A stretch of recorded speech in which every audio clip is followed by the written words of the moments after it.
مسلم شریف 2520 میں ہے کہ حضرت ابو ہریرہ رضی اللہ عنہ سے روایت ہے کہ میں نے حضور پاک صلی اللہ علیہ وآلہ وسلم کو ارشاد فرماتے ہوئے سنا کہ ارشاد ربانی ہے کہ آدمی کا ہر عمل اس کے لیے ہے مگر روزہ خاص میرے لیے ہے اور میں ہی اس کا بدلہ عطا کرتا ہوں، اور قسم اس ذات کی جس کے قبضے میں محمد صلی اللہ علیہ وآلہ وسلم کی جان ہے، روزے دار کے منہ کی بو اللہ کو مشک کی خوشبو سے زیادہ اچھی ہے۔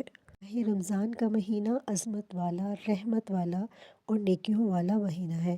اللہ کے خزانے لوٹنے کا مہینہ ہے۔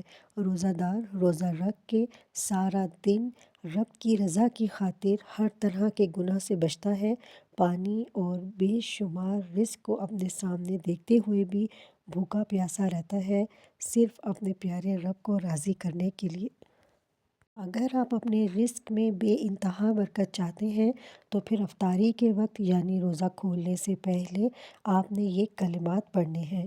آپ کے گھر میں اتنا رزق آ جائے گا کہ آپ کی زندگی بدل جائے گی، آپ کے حالات بدل جائیں گے۔ یہ چھوٹا سا عمل آپ رمضان المبارک کے مہینے میں کسی بھی دن کر سکتے ہیں یا ہر روز بھی کر سکتے ہیں۔ ان کلمات کو پڑھنے سے اللہ کا قرب، اللہ کی محبت نصیب ہوتی ہے۔ جب افطاری کا دسترخوان لگ جائے تو باوضو ہو کر آپ نے 3 بار کوئی سا بھی درود پڑھ لینا ہے۔ دسترخوان کے سامنے آپ باوضو ہو کر جس مقصد اور خواہش کے لیے یہ عمل کریں گے تو انشاءاللہ آپ کا وہ کام مغرب کی نماز پڑھنے سے پہلے ہو جائے گا اور آپ کو خوشخبری مل جائے گی۔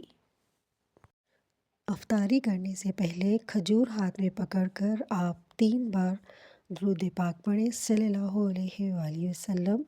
اس کے بعد آپ نے 3 بار الحمدللہ یا ربی پڑھنا ہے۔ اس کے بعد آپ نے سورہ کوثر انا اعطیناک الکوثر فصلی لربک وانحر ان شانئک ھو الابتر 3 بار پڑھ کر کھجور پر پھونک مارنی ہے۔ یاد رہے کہ روزہ کھولنے کی دعا بھی پڑھ کر آپ نے کھجور پر پھونک مار کر روزہ کھولنا ہے۔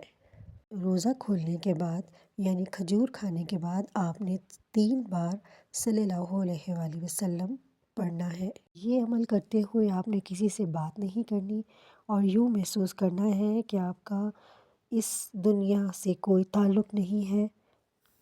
اولاد کے حصول کے لیے، جادو جنات سے نجات کے لیے، رزق میں وسعت کے لیے اور امتحان میں کامیابی کے لیے، گھر میں سکون و راحت کے لیے پڑھیں، دل سے اور یقین کے ساتھ پڑھیں۔ انشاءاللہ اللہ آپ کی ہر حاجت قبول فرمائے گا۔